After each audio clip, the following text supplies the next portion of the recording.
Today, I'm gonna give my race recap, my first steeplechase.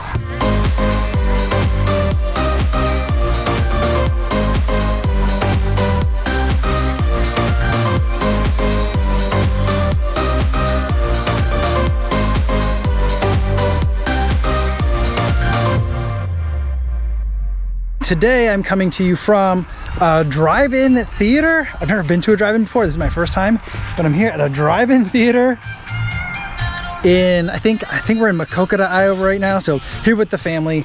It's gonna be a double feature tonight. I think we're watching Space Jam and Boss Baby. So we got a couple movies that we're gonna be watching tonight. And that meant I probably wasn't gonna get home in time to film this race recap. So I'm gonna do it from here.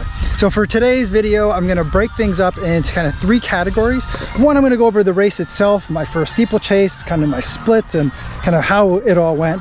Then we'll talk about some of the race swag and some of the benefits of this particular race.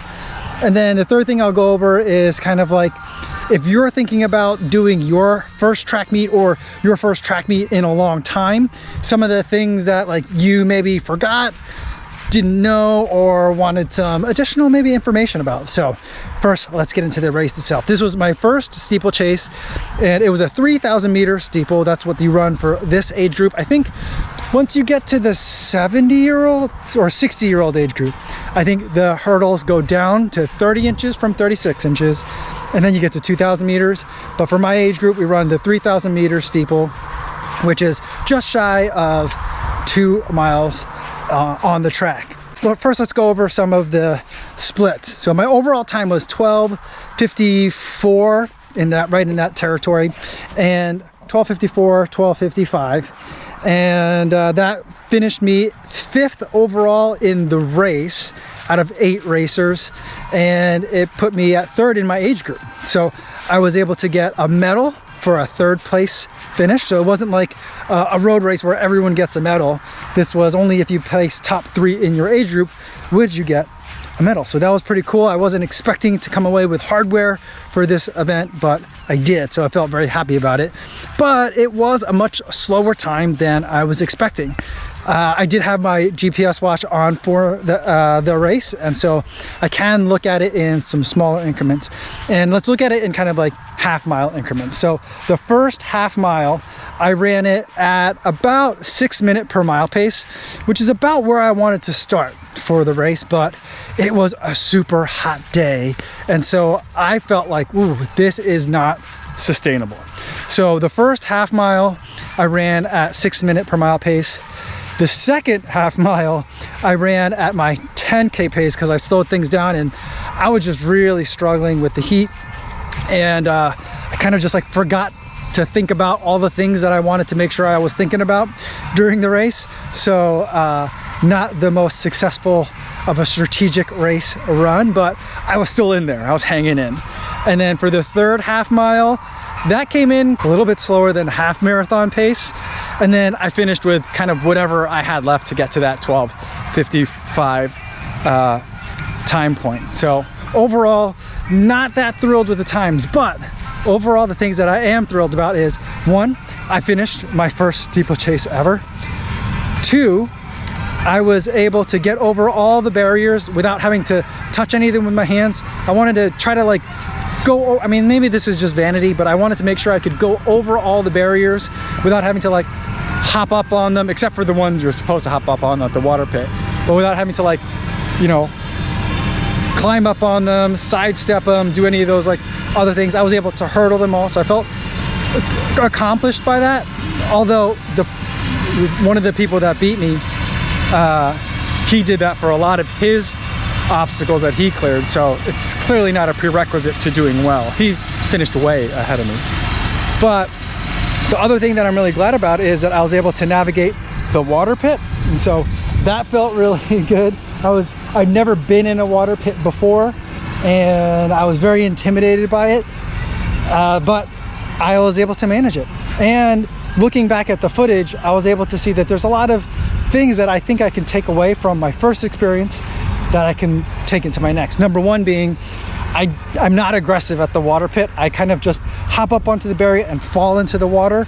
I really need to charge through a little bit more, I think, because I've lost a lot of momentum hopping down from the water pit like that, and it was hard on the joints. My hips hurt today, they hurt yesterday, and I feel like it also just kind of like made me very tired at the top of the track where that water pit barrier is. And so I feel like if I could really push off of that barrier a little bit more, I think that I'd be much more successful getting through the water pit, and I think I'd ultimately have a better time and have a better time. So those are the main things that I want to take away from it. But I felt like there were some times I got to jump off my dominant leg, sometimes I didn't get to jump off my dominant leg, which were a little bit messy, but you know, I survived. I was able to get through it, and I had a bunch of fun as well. So I'm super glad that I did it. Had such a fun time. My wife was super thrilled about it too. I've brought her to a handful of like road races before,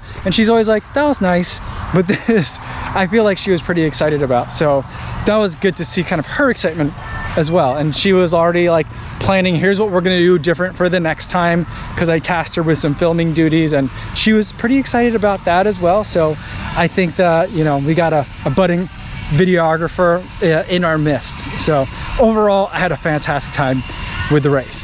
Next, let's talk about some of the swag that I was able to get from this race, or some of the other kind of like benefits of this being a USATF run event and a Masters Championship. So with it being a Masters Championship, there were competitors from all over the place.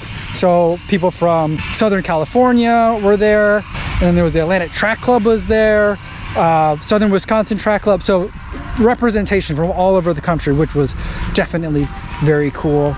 But also the meet was just run exceptionally smoothly. It ran really well, and I felt like pampered the entire time. Like it felt like I was in like a grown-ups like fantasy camp or a summer camp, just because everywhere I went, everyone was just making sure that I was comfortable and I knew what I was doing, and I didn't know what I was doing, so I felt very reassured by that. So that was super cool. When I checked in, there were COVID restrictions and COVID kind of protocols that they had to follow. So I did have to show a photocopy of my vaccination card. If you're not vaccinated, you should highly consider it, but you could have still competed or spectated this event by showing a negative COVID test within a certain number of hours from that particular day that you wanted to be there. And then you did have to wear a mask while you were there if you were not vaccinated. But there were those in order to get into the facility. And then once there was plenty of room for everyone, plenty of places to stretch out, a nice dedicated warm-up space, which wasn't far from the check-in tent, which I highly appreciate. And one of the things I got was a free Gatorade towel, a quart-sized Gatorade bottle. It's much bigger than the water bottles that I tend to like, but having a big one isn't that bad either, so I do appreciate the bottle. And in addition to the third place medal that I won, which was a nice surprise, I also got this shirt. Now this shirt didn't come with my registration fee for the event, but I did pay like an extra kind of donation to support the USATF and its mission. And so with that, I was able to get this t-shirt. So that was pretty cool. You could also buy this t-shirt separately when you were there. There's plenty of merch to buy, and there's also a separate area for USATF merch if you wanted to get into that. A lot of people are pretty into that, because I think a lot of people that do this event are regulars that come like year after year. Some of the people that I was competing against, they knew each other, not because they like knew each other, but because they've competed against each other before. So that was a super cool thing to see too, like that camaraderie of running, which I've seen in the trail space now, and I've seen in the road space now, and I've seen so many other running spaces. To see it in kind of the original venue that I was introduced to running on the track was really cool, and something that, like, I don't know why, but I didn't expect it. So it was really just nice to be able to see that. I thought it would be more of an anonymous event, but you know, there was just definitely people that knew each other there, and there was still that sense of community, which I thought was really cool. All right, so now the last thing that I'll talk about is if you are thinking about doing a track meet yourself, and I highly recommend that you hop into a track meet. One, it's like you got to find them, but just like at one point you were like, I don't know where to get into these 5Ks, I don't know about these 10Ks, what is all that? You just have to do some Google searching. Find an event. You don't have to do a Steeple. I do highly recommend the Steeple. It's a lot of fun. It's a super fun event. But you could do other events. You could do a 400, an 800, a mile. even if it's not your normal event, just hop in. Like sometimes some places have, like in the summer, weekly Thursday night track meets where you can hop in a 4, maybe do an 8, maybe hop in a 4x4 relay. There was a meet in Chicago, or in the Chicago area, the same week as this event that I was planning on doing or considering doing, where you could say, I want to be put into a 4x4, and they would assign a team to you if you didn't have a team. So lots of opportunities that you can sign up for it. And I just think it's super fun, and another way to enjoy a different avenue of running that can overall, if you're a marathoner or a half marathoner, help you in those arenas as well, because then getting onto the track, doing some speed work could be good for you, and you could have a lot of fun too, and it could be rejuvenating to experience some different goals.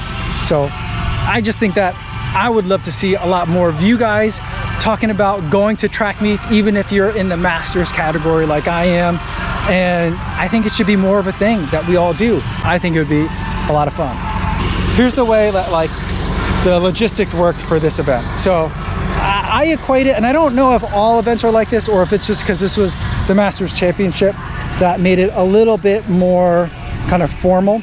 But this track meet was run a little bit kind of like buying an airline ticket. So when you buy an airline ticket, you buy the ticket, then you check in, and you could check in online, or you could check in when you get to the airport, and then you actually get onto the plane, right? So here was the same thing. So I signed up for the event, then I had to then declare for the event either the night before or within 60 minutes prior to the event. And the times may vary depending on your event, but this is how it was for this one. And then once you're declared, then you had to, then you knew you were in the event. And so you could warm up beforehand, and there's a schedule of events about when the meet's supposed to go off, or when the different events are supposed to go off.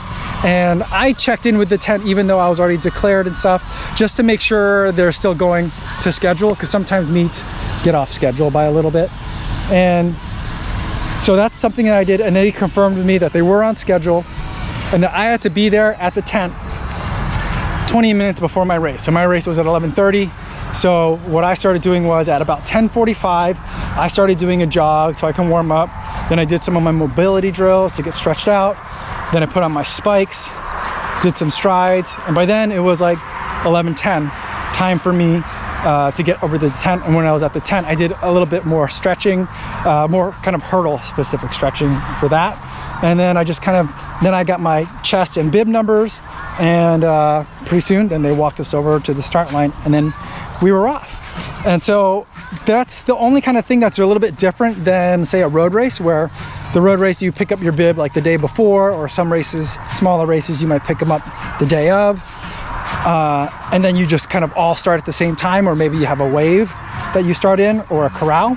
This one, you know, with track meets, depending on the event that you're running, you're gonna have to check in a certain amount of time beforehand. So planning the warm up accordingly is gonna be a little bit trickier, especially if a meet's going long, or sometimes they don't really tend to go early, I think, but that could probably happen as well in order to keep the schedule moving along. So those are just some things to think about if you are thinking about doing your own track meet, participating either in an open track meet, which I wish there was a better way of finding them all. I do concede that it's tough to find some of these track meets, but there are open track meets that are available where you can try out bunches of events, and sometimes you might even be able to find a steeplechase event too. So hopefully going over this race, seeing this video will inspire you guys to try some of them as well. I know that I'll be back doing more steeplechase races, doing more Masters races generally on the track.